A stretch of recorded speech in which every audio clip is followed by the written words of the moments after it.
Hey guys, and welcome to another Should You Fap To. Next up we have is my wife sucked a Futanari's toes. So we have cucking and a Futanari and feet. Yeah, no, they're trying to get older tags in here. But yeah, it was created by Boy for $1 on Steam. So yeah, let's get in it. This is also the last of the games in the series that I will be playing because of, well, I played them all. So yeah, that's fun. I might re-record the Futanari series, the Stepmom Futanari series, but I didn't record those when I first played them, so we might go back for them, but not right now.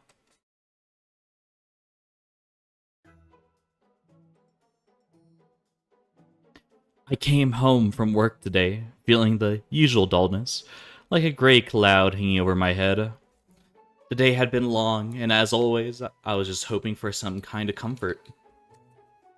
Even though I knew better than not to expect it, as I pulled into the driveway, a strange car was parked in front of our house. A sleek, black sedan that I didn't recognize. My stomach twisted a little, and I tried brushing off the unease creeping up to me. I opened the front door and immediately saw something different. The house smelled incredible, like a feast was being prepared. The scent of garlic, the herbs, filled the air, making my mouth water. It was such a stark contrast to the usual blandness that I almost wondered if I'd walked into the wrong house. Then I heard laughter coming from the living room. It was her laughter, but it was lighter, more carefree than I heard in years. My heart sank as I walked down the hallway, the smell growing stronger, the laughter louder. When I turned the corner, I saw her, my wife, sitting on the couch, getting her toes sucked. It's actually crazy. I think my cousin used to own a house that looked like this. She looked radiant, more alive than I had ever seen her in a long time. Her smile was wide, genuine, her eyes sparkling, and her tits are huge. But she wasn't alone. Sitting across from her was a woman, tall, striking, with a physique that could have been sculpted by marble, and thighs strong enough to crush my head. Her hair was perfectly styled, and her presence exuded confidence. They were talking like old friends, laughing and joking as if they had known each other forever. My wife looked at her with a kind of admiration, a spark that I hadn't seen in her eyes for a long time. I stood there, feeling like an intruder in my own home. They haven't noticed me yet. I took a step back, and the sound of my foot on the hardwood floor finally catch their attention. My wife looked up, and her smile faltered just slightly when she saw me. "Oh, you're home." Her voice was a little too casual, as if she was trying to hide something. It's like she's tired of the marriage. "This is Vanessa, she's an old friend." Vanessa stood up, extended her hand towards me with a warm smile. Nice to meet you." Her voice was smooth and confident. I shook her hand, feeling the strength in her grip. "Nice to meet you too." I tried to force a smile, but it felt hollow. I knew they were fucking behind my back. Vanessa's just visiting. My wife's tone was dismissive, as if she was trying to downplay the situation. By the way she looked at Vanessa, the way she had been laughing and smiling, told me that there was more to this visit than just an old friend dropping by. You realize he married a lesbian. I couldn't help but notice the table in the dining room, set with plates, silverware, and glasses. There were dishes laid out, steaming and inviting, the kind of meal I had never seen her make for me. It hurt. It hurt seeing her that she put in so much effort for this guest. While I couldn't even get her to cook me anything beyond a microwave cheese griller and a dry bun? Beyond a microwave cheese griller? God dang it, is Ali Boy British? "I hope you don't mind. I've been craving some real food, and Vanessa offered to help me out." My wife didn't even look at me when she spoke. Her attention already drifted back to Vanessa. I swallowed the lump in my throat and nodded. Of course, that's fine. They returned to their conversation, and I stood there, feeling invisible, a ghost in my own home. I made an excuse about having to work to do, and retreated to the bedroom. The delicious smell of the meal they were having, and to share following me as I left the room. I jerked off to that smell, that cheese griller, or whatever it is, the hot dog. I sat on the edge of the bed, staring at the floor, my thoughts racing. This wasn't the first time I had felt like this, but it was the first time it had hurt this much. And for some reason, our bedroom looks like a love hotel, but we will ignore that. The spark in our marriage had long since faded, if it had ever really been there at all. I had tried to please her, and I had always fallen short. I knew I was too much of a pushover, never able to take charge the way she wanted. And even now, while she's cheating on me with a much stronger woman, I don't even take pictures in order to make sure that my side wins the divorce. And then there was the little things, like how she didn't like my feet. I knew she found them unattractive, short, broad, with crooked stubby toes. Hold up, this is getting a little bit too personal. She had mentioned it once in passing, and it had struck with me. Another thing about myself I couldn't change. But this was different. The way she looked at Vanessa, the way she had put in all this effort, it was something I'd never seen from her before. And she's a bitch for it, because you make the money in the household. And it hurt. More than I wanted to admit. I felt like I was losing her, if I hadn't already. I didn't know what to do, how to fix this, how to be the man she wanted me to be. All I could do was sit there and smell the meal and the sound of their laughter drifting through the house. Reminding me of what I was missing or how far I've fallen short. And for the first time in a long while, I didn't know if I could ever make things right again. Maybe you should stick your foot down or, like, you know, show some aggressiveness. That's exactly what you said, right? Little did I know that Vanessa was just what our relationship needed, though not in the way I would have imagined. Turns out I was a cuck the whole time, and I was following the Sneeko alpha male guide all along. She brought me a new energy into our home and a spark that had been missing for so long. But with that spark came a harsh light, one that cast me in stark contrast to her. Vanessa was everything I wasn't: confident, strong, and decisive. Yeah, it was amazing that I've even had a wife in the first place. My wife admired her, looking up to her in many ways that I had never been able to inspire. The loneliness was too much to bear, and holding out for hope, I made my way back to the living room. They were still there, standing and leaning over. I started to notice things. My wife's laughter, which once had been rare, now filled the room. The way she would listen intently to Vanessa, hanging on her every word, while I struggled to keep her attention for even a moment. I began to feel more like a background character in my own life. Someone who was there to be compared and found wanting. It was clear that Vanessa was here to stay. At first it hurt. I didn't measure up, and my wife didn't hesitate to point out in her own way. Vanessa didn't say anything directly, but the way she looked at me, the small smile she exchanged with my wife, said more words ever could. Being the pushover I was, I came to accept it. That I was a cuck, and they weren't even flirting yet. In fact, this could all just be like a regular meetup between two girlfriends back in high school. But since we're such a cuck that we're already imagining that they're fucking each other, even though Vanessa has a cock and we probably don't even know about that yet. This was the best I can get. Leftovers. The scraps of attention and affection that my wife had left over the basking in Vanessa's glow. I made peace with it, in a way. This man has already given up on life, and he hasn't even seen them kiss or anything romantic happening between them. He's actually just a loser. That's good to know.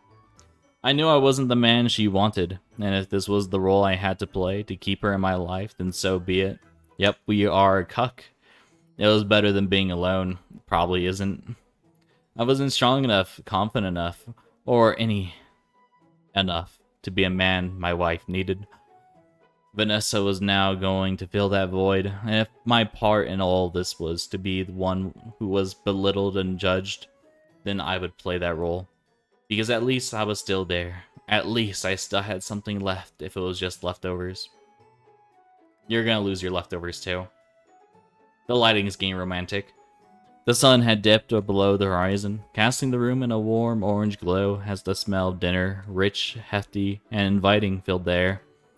I found myself trailing behind them as they made their way to the dining table, the wine in their glasses swirling with each step. My wife, never knowing of her clumsiness, suddenly became unsteady, laughing as she almost stumbled. Vanessa was right there, her hand finding the small of my wife's back. Finding the small? What the fuck is the small? Steadying her with ease. The two of them shared a look, something intimate, and knowing that I felt like an intruder, an outsider looking in.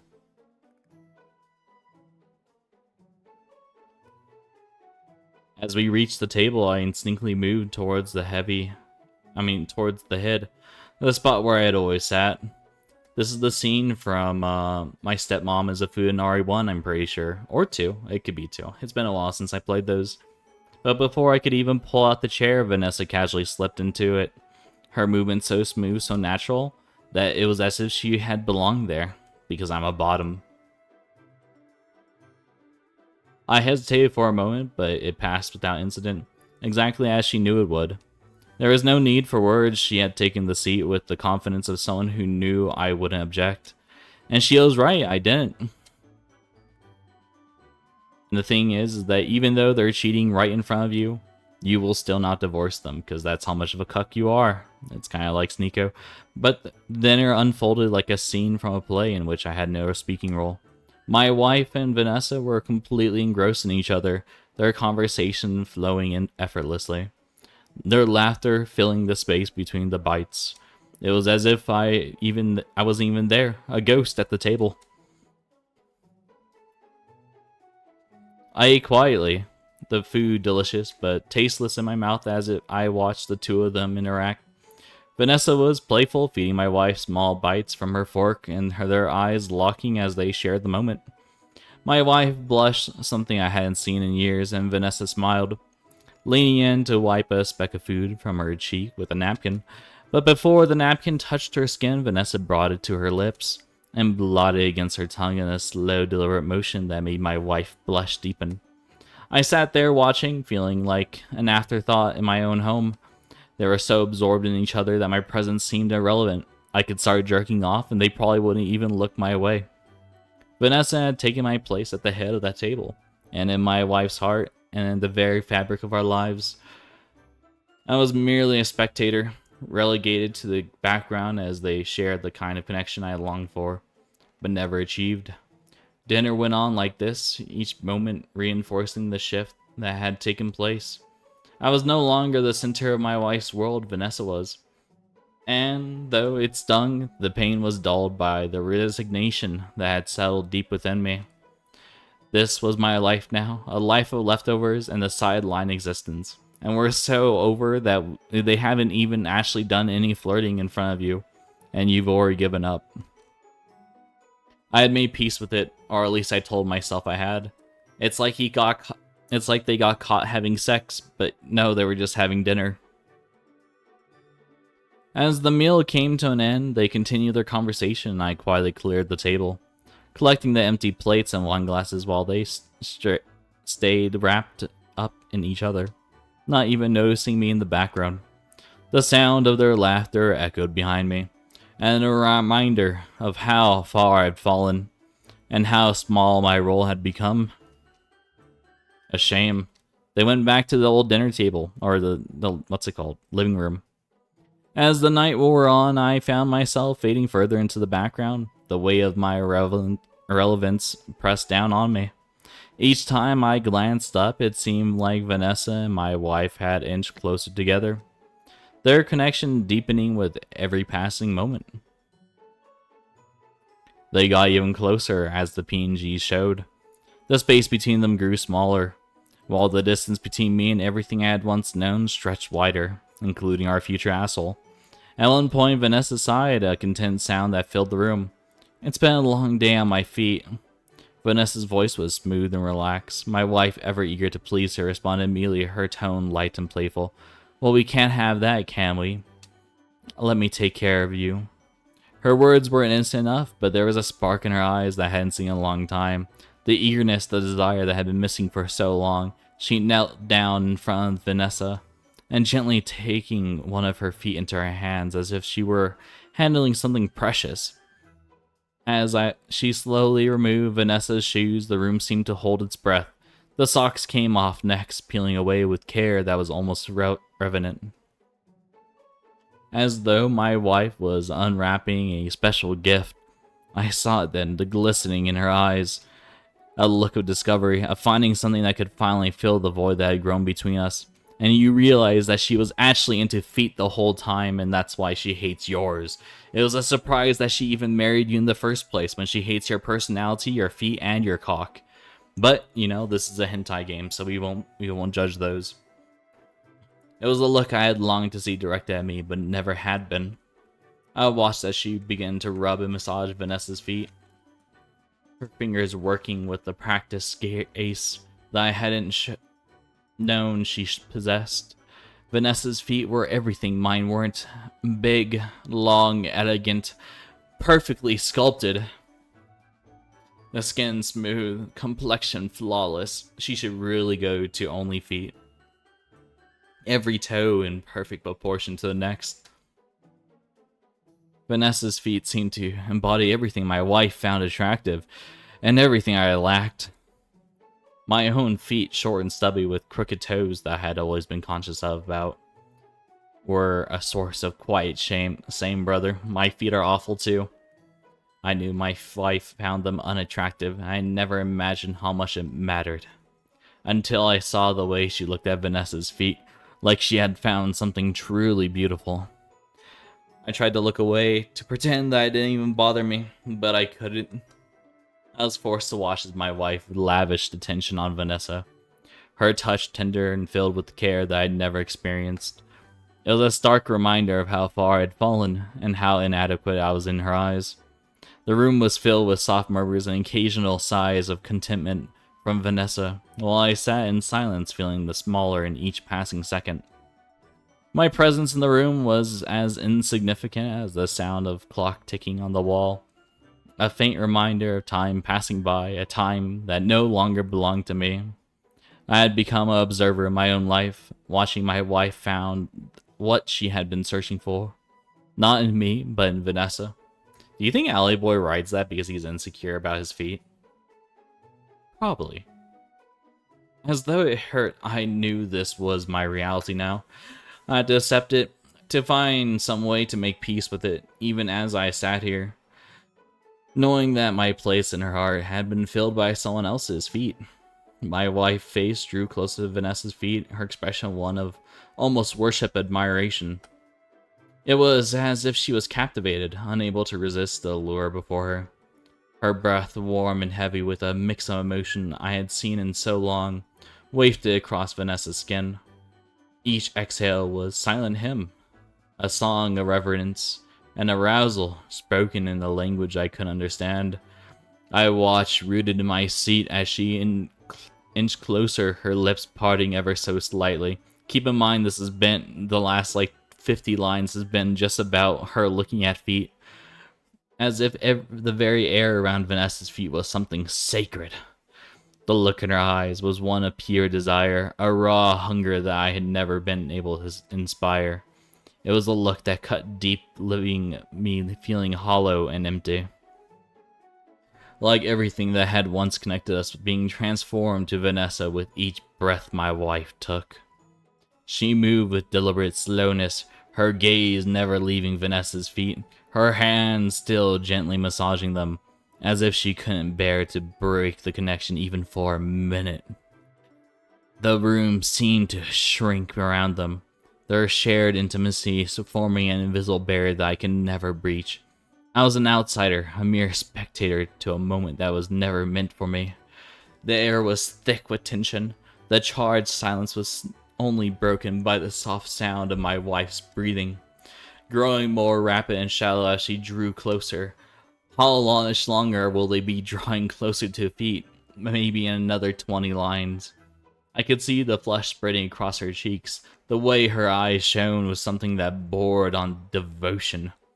And then in one fluid motion, her lips brushed past Vanessa's toes, a kiss so light, so revenant.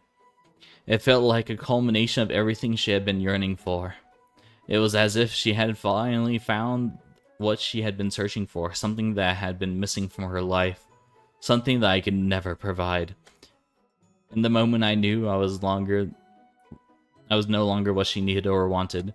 Dude, Alley Boy is so good at extending his sentences. Oh my god, dude, dude, this is what happens. This is what happens when there's word count limits. I mean, there's word counts inside essays. You get lines like this. Like, it's so bad. Vanessa had taken my place, not just at the table, but in my wife's heart, in the very fabric of our relationship. I had become an afterthought, a shadow of what I once was. And all I could do was watch as my wife continued to worship Vanessa, and her beauty hemmed filling the space between them, leaving me silently reckoning with the realization that I had lost her, perhaps for good. ...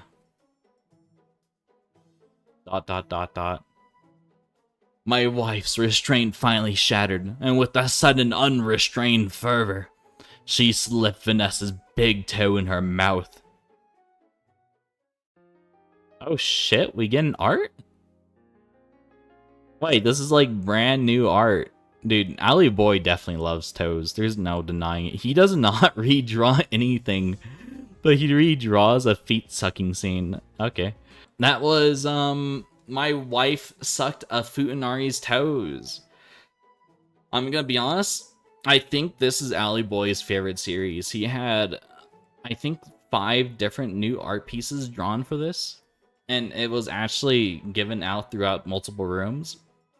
I will say that the MC was a complete cuck, and he was completely pathetic, and that he was completely redundant. It felt like they kept on repeating and repeating and repeating and repeating and repeating and repeat. Like, Alley Boy, you could have shortened this down to like 20 minutes, but you just like, do you have a word count? Is this like a school assignment? Do we have to get like 1,500 words or something? Like, what is this? Yeah, no, I really, if the plot was short, if you cut down like half of the plot, not even half of the plot, if you cut down half of the things that the MC say, it wouldn't have changed the feeling whatsoever. Like, half of the time he's just like, oh, dude, I'm getting cucked, oh, dude, I'm getting cucked, oh, dude, I'm getting cucked again, oh, I'm so weak, I'm so pathetic, and he just keeps on repeating that over and over and over and over and over again, and like, sure, it's like, okay, I get where that's how it is, but like, get rid of the attitude at the very beginning, get rid of it at the middle, at the end, and just keep it in the middle, and everything will be the exact same. Like, oh my god, dude, that was. I'm gonna be honest, we've been reading this for like 50 minutes, and I just really, I don't know, I don't know. It's like, it's not interesting. I mean, the art's good, I guess, not really, but like, it's good for an Alley Boy series, but like, the story was really mediocre for an Alley Boy series. Like, this is probably one of his worst works. And you can tell that he put the most like effort and love into this. Maybe it's because he likes toes. Maybe he likes food. I mean, he obviously likes Futanaris, but maybe he just wants to get cucked too. I don't know. I'm just rambling on right now. So I hope you guys all enjoyed that. This is the last of the Alley Boy series that we will be reading anytime soon. I might go and reread the Stepmom 1 through 3 and the Chemist because I didn't record myself reading those. But I think we're gonna do Nekopara next. Nekopara and Catboy Paradise too. And then we'll see from there. So yeah,